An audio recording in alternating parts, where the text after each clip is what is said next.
দর্শক, নদ নদীর ইলিশের খবর তো জানলাম, এবার সাগরের ইলিশের খবর জানাবেন সহকর্মী নয়ন বড়ুয়া জয়।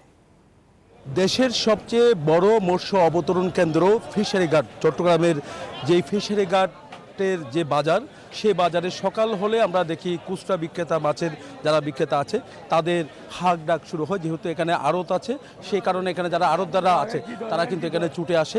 তো ইলিশের বাজারে আমরা এসেছি, দেখতে পাচ্ছেন যেহেতু এখানে বিভিন্ন জায়গা থেকে মাছ আসে, একই সাথে আমরা দেখি এখানে বঙ্গোপসাগর হয়ে কিন্তু আসলে যে ফিশারি ঘাট হয়ে চট্টগ্রাম সহ সারা দেশের বিভিন্ন জায়গায় মাছ সরবরাহ করা হয়। তবে ভরা মৌসুমে ইলিশের কমতি তেমন দেখছি না, তবে দেখা যাচ্ছে দাম কিন্তু অনেকটা বেশি। তারা বলছেন ইলিশের দাম এই সময়টার মধ্যে অনেক বেশি। তারপরে এখানে যারা বিক্রেতারা আছেন এমনকি যারা মাছের আড়ত নিয়ে বসে আছেন তারা বলছেন কিছুক্ষণ পর পর কিন্তু বোটে করে, ফিশিং বোটে করে ইলিশ আসে, যেভাবে পাওয়ার কথা রয়েছে সেভাবে কিন্তু সাগরে পাচ্ছে না। সেই কারণে ইলিশের দামটা অনেক বেশি।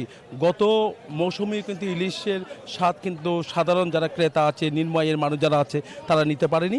এবারও তার ব্যতিক্রম আমরা দেখছি না। এই মৌসুমে কিন্তু শেষ সময় এসেছে, কিছুদিন পর আবার নিষেধাজ্ঞা আসবে। জেলেরা যেন মাছ আহরণ করতে না পারে সে জায়গায় নিষেধাজ্ঞা থাকবে।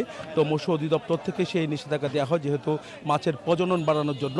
তো ইলিশের এই নিষেধাজ্ঞার পর কিন্তু ইলিশ যেখানে যাকে যাকে ধরা পড়ার কথা রয়েছে।